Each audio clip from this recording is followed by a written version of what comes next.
সংস্কার সব মিলিয়ে করতে আপনার 10 মাস 11 মাস সময় লাগবে, যে কারণে আপনার এখানে আমি এই পর্যন্ত আজকে তৃতীয় কিংবা চতুর্থবার আমি একই কথা চর্বিত চর্বণের মতো বলছি। আগামী বছর 2025-এর ডিসেম্বর অথবা 26-এর জানুয়ারিতে একটি নির্বাচন করা সম্ভব। ছোট দল, মধ্যম সারির দল, সর্বস্তরের জনগণ কিন্তু তাকে অনেক আশা আকাঙ্ক্ষা নিয়ে তাকে কিন্তু সমর্থন দিয়েছে, এবং এই সমর্থনটা আমরা তাকে দিয়ে যেতে চাই এই কারণে, কারণ আমরা তার বিকল্প কোনো চিন্তা করছি না এবং একে ব্যর্থ হইতে দেওয়া যাবে না, যদিও ষড়যন্ত্র চলছে। মানে তাই রক্তাক্ত অভ্যুত্থানের প্রতি দায় বদ্ধ থেকে আমরা অতীতের যে বদনাম ছিল সেটাকে ঘুচানোটাই হবে এই এই এই যে বর্তমান যে নির্বাচন কমিশন গঠিত হয়েছে নাসির উদ্দিনের, তাদের জন্য বড় চ্যালেঞ্জ। শেখ হাসিনার যে অডিওটা আপনি শোনাচ্ছিলেন, সত্যি কথা বলতে কি, মানে এই গণঅভ্যুত্থানের চেতনাকে যারা এখানে সম্মানিত, আমরা যারা সমালোচক আছেন তারা সহ সাধারণ মানুষ কিন্তু খুব ইরিটেট ফিল করে তার বক্তব্য। কারণ এই যে বলে যে গুলি লাগছে, কতক্ষণ পরে হসপিটালে গেছে, এই কথাগুলি কিন্তু মানুষকে আরো বেশি, আমি মনে করি সাধারণ মানুষকে আহত করে, অনুভূতিতে আঘাত আনে। এই কারণে, কারণ যেভাবেই আমি যদি শেখ হাসিনার কথা ধরেই নেই, গুলি যেভাবেই লাগুক, এগুলি বলার আগে একটি বারের মতো তাদের কোনো অনুশোচনা দেখি নাই, একটি বারের মতো তাদের কোনো ক্ষমা প্রার্থনা দেখি নাই, যেটা এই দেশের মানুষ প্রত্যাশা করেছিল যে আওয়ামী লীগ এই জন্য তাদেরকে অনুশোচনা বোধ, ক্ষমা প্রার্থনা, হয়তো মানুষকে কিছুটা সিম্প্যাথি তৈরি করতে পারত, যদিও তাদের দলের পক্ষ থেকে একটা করেছে যে আমরা প্রয়োজনে ক্ষমা চাইবো ইত্যাদি ইত্যাদি। তো যাই হোক, আমি যে কথাটা বলতে চাই, আওয়ামী লীগ আধিপত্যবাদী শক্তির দ্বারা পৃষ্ঠপোষকতা হচ্ছে, এবং যদিও আমরা বিশ্বাস করতে চাই আমাদের প্রতিবেশী রাষ্ট্র, বন্ধু রাষ্ট্র ভারতের সাথে আমরা চোখে চোখ রেখে আমরা কথা বলতে চাই, মর্যাদার ভিত্তিতে আমরা সম্পর্ক চাই, কারণ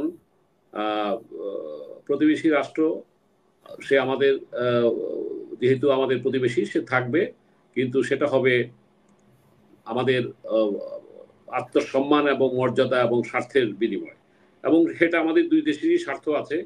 কিন্তু যেভাবে শেখ হাসিনা দেশটাকে যেভাবে আমাদের স্বার্থকে বিকিয়ে দিয়েছিল, এই কথা বলতে গেলে অনেক সময় লাগবে, এটা আমরা সবাই জানি। এখন শেখ হাসিনা, আমি যেটা মনে করি যে আগামী নির্বাচনে সে বয়কট করবে। অর্থাৎ আমাদের দাবিটা কি? আমাদের দাবিটা হলো যে আমরা 1 নম্বর দাবি হলো আওয়ামী লীগকে নিষিদ্ধ করার পক্ষে আমরা কেউ না। বিএনপি যথাযথ বড় দল হিসাবে সে বক্তব্য রেখেছে যে আমরা নিষিদ্ধ করার কারা, জনগণ নিষিদ্ধ করবে। এখন আওয়ামী লীগ নিষিদ্ধ করতে গেলে তো ওনাদের ভোটে আসতে হবে, তার মানে তো এটাই যে ওনারা ভোটে আসুক, এখানে বিএনপি যে আওয়ামী লীগ যেটা চাচ্ছে যে এই নির্বাচনটা তারা এইসব কথা বলে ষড়যন্ত্রের বিভিন্ন, সেই আপনি আনসার থেকে আরম্ভ করে শ্রমিকদের অশান্ত করে, এই রাস্তায় অটো রিক্সা থেকে আরম্ভ করে সবগুলো পিছনে কিন্তু আমি মনে করি পার্শ্ববর্তী রাষ্ট্র ভারতের ইন্ধন রয়েছে এবং তারা টাকা ছড়াচ্ছে।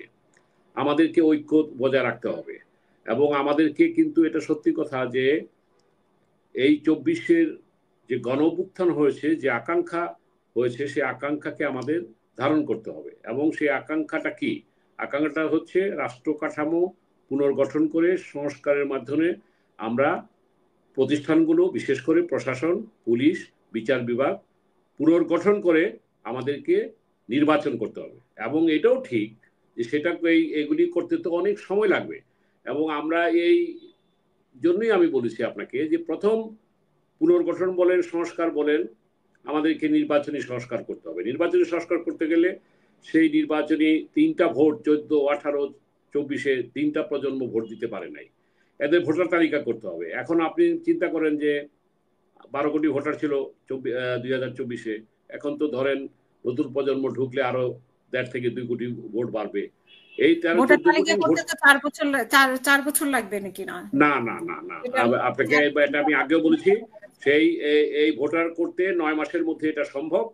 এবং এটা আমি আপনার আগেও বলেছি, আই ওয়ান্ট টু রিপিট, যে অন্য কোনো সাংবিধানিক সংস্কারের তো প্রশ্নই আসে না। আমাদেরকে মিনিমাম এই নির্বাচনী সংস্কার, যেটা বললাম, পুলিশের সংস্কার, প্রশাসনের সংস্কার, নির্বাচনী ব্যবস্থার সংস্কার সব মিলিয়ে করতে আপনার 10 মাস 11 মাস সময় লাগবে। যে কারণে আপনার এখানে আমি এই পর্যন্ত আজকে তৃতীয় কিংবা চতুর্থবার আমি একই কথা চর্বিত চর্বণের মতো বলছি।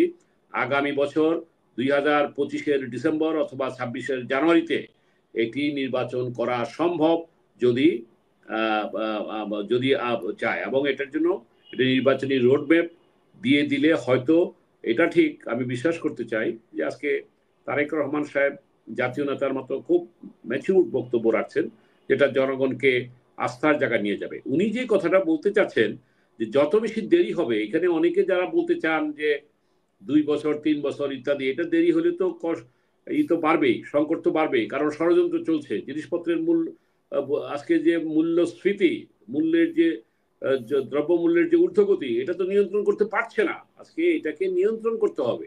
এবং আপনি বিশ্বাস করেন আপা, আপনাকে বলি, এই নিয়ন্ত্রণটা যদি না করতে পারে, আইন শৃঙ্খলাকে যদি কন্ট্রোলে না আনতে পারে, নির্বাচনটাও কিন্তু মানুষের কাছে ওই যে ক্ষুধার রাজ্যে পৃথিবী গদ্যময় একটি কথাটা আমরা শুনেছিলাম। কিন্তু উনি তো বলছেন যে সব সংকট সমাধান করতে পারে জনপ্রতিনিধি, এই জন্য জনপ্রতিনিধির প্রয়োজন। সেটাই তো বললাম, আপনি সেই সংকটটা করতে, জনপ্রতিনিধি কি পারবে এসব সংকট? জনপ্রতিনিধি তো আগেও ছিল। পারবে। সেটার জন্য তাদের যৌক্তিক সময় বলতে যেটা বলেছি যে আগামী বছরটা লাগবে, এবং এটা আমার অ্যানালাইসিস, যেটা আপনার এখানে বারবার বলে আসছি। আমরা উইথ রেসপেক্ট টু আমাদের হাবিব ভাই, যে হাবিব ভাই প্রিয় লোক, যদিও উনি ওনার অবস্থান থেকে বলেছেন এই মে জুন জুলাই কখনো নির্বাচনী সময় না, 1 2 এই 6 মাসের মধ্যে ভোটার লিস্ট হওয়া সম্ভব না। নির্বাচনটা হতে হবে আগামী বছরের নভেম্বরের মধ্যে, ডিসেম্বর। এবং এইটাও আমার মনে হয় যে বিএনপির নেতৃবৃন্দ বড় স্টেক হোল্ডার হিসাবে যখন একটা রোডম্যাপ দিয়ে দেবে, তারাও সেটা মেনে নেবে। একটা জিনিস কি দেখেন, যৌক্তিক জিনিসটা ধারণ করতে হবে। এখানে দেখেন, ছাত্রদের আকাঙ্ক্ষার কথাটাই বারবার আমরা বলি। আপনি ঢাকা শহরের যে গ্রাফিতিগুলি দেখেন, সেই গ্রাফিতিগুলি কোথাও কি একেবারে 6 মাসের মধ্যে 3 মাসের মধ্যে নির্বাচনের কথা বলা আছে? এটা তো তত্ত্বাবধায়ক সরকার না যে একটা সেট আপ জিনিস ছিল, একটা তত্ত্বাবধায়ক সরকার আসলো 3 মাসে নির্বাচন করে দিবে। এইটা ঠিক যে এই সরকারের স্রত গতিতে তাদের যে কর্মকাণ্ড, এটা মানুষ সহজভাবে নিচ্ছে না, আরো অ্যাক্টিভ হওয়া দরকার। তাই ডক্টর ইউনূস আমাদের সবার সমর্থিত।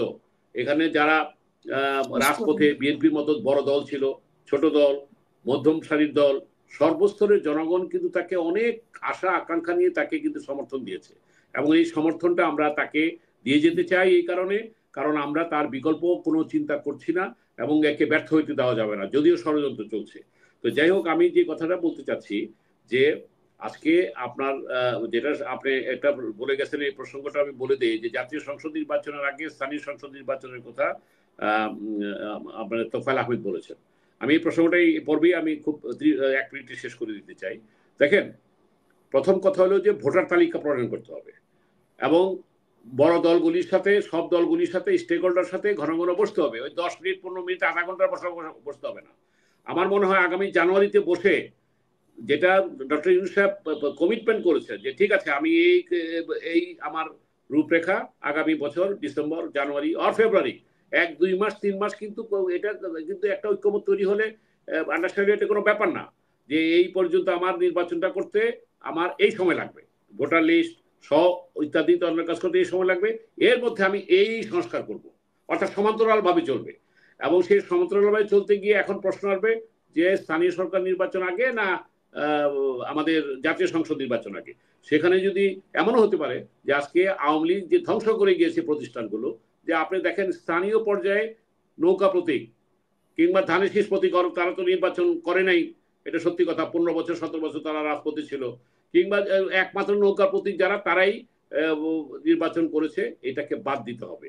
এইখানে কোনো জাতীয় প্রতীক এই স্থানীয় সরকার নির্বাচনে হইতে হবে না, এবং সব দলের ঐক্যমতের ভিত্তিতে সেটা যদি এমন হইতে পারে 3 মাসের আগে, কিংবা এটাও কথা আসছে যে একসাথে, কারণ এইবার কিন্তু এমন একটি নির্বাচন, আমার ভোট আমি দেব, যাকে ভালো মনে করি তাকে দেব, অর্থাৎ যোগ্য ব্যক্তি। এখানে যেমন মার্কার একটা বাংলাদেশের মানুষের মনস্তত্ত্বে যেমন আছে, যেমন আজকে এই মুহূর্তে নৌকা ধানের শীষ বড় দুটি দল, আমি শেষ করছি এই বলে, যে ধানের শীষের মনস্তত্ত্বের কারণে আপনি সুযোগ্য একজন প্রার্থীকে ভোট দিবেন না। আমার মনে হয় এই জায়গাটায়, আমার মনে হয় সংস্কারটা এই জায়গায় এমন হওয়া উচিত যোগ্য লোক সে যে দল থেকে আসুক, যে যে প্রতীকে আসুক, সেই সুযোগটা করে দেওয়া দরকার। তাহলে কি দাঁড়াচ্ছে যে এই নির্বাচনী সংস্কারটাকে মুখ্য অবস্থায় রেখে যদি নির্বাচনে যাওয়া হয়, সেই ক্ষেত্রে স্থানীয় সরকার নির্বাচন এবং জাতীয় নির্বাচন 3 মাস আগে পরে অথবা একসাথে এটা জাতীয় ঐক্যের ভিত্তিতে করা যেতে পারে। এবং এইবার আমরা চাই যে এটা ব্যক্তিগতভাবে আমার একটা মত, ধরেন এইবার জাতীয় সংসদ নির্বাচন আগে হলো, জাতীয় সংসদ নির্বাচন যদি আগে হয়, আমরা আপাতত ধারণা করে নিতে পারি যেহেতু বিএনপি বড় দল, তারাই ক্ষমতায় আসবে।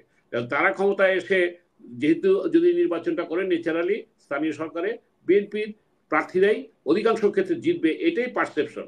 সুতরাং এটা যদি এমন হয়, এটা টু মেক ইট ব্যালেন্স, এটাকে একটা ভবিষ্যতের পথ চলায়, যেটা বিএনপির পক্ষ থেকে বলা হয়েছে যে আমরা সেইভাবে আমরা একটা জাতীয় সরকার করব কিংবা আমরা একটি ভালো নির্বাচন চাই।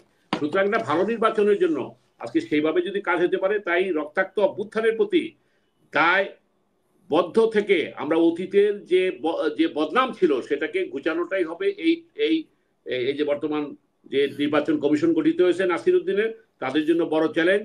এবং আমির খসরু সাহেব বলছেন যে গ্রহণযোগ্য নির্বাচনের জন্য, যেটা হাবিব ভাই বলে গেছেন, 17 বছর তারা রাজপথে আছে।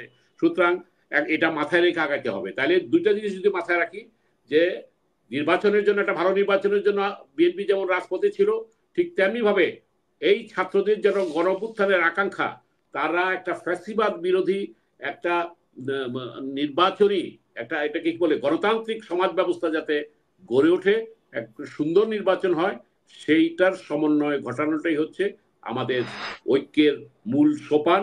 এবং এইটা হচ্ছে আমাদের জন্য চ্যালেঞ্জ। অনেক ষড়যন্ত্র হবে, আমরা যাতে এক থাকতে পারি, এটাই আমার বক্তব্য। ধন্যবাদ আপনাকে।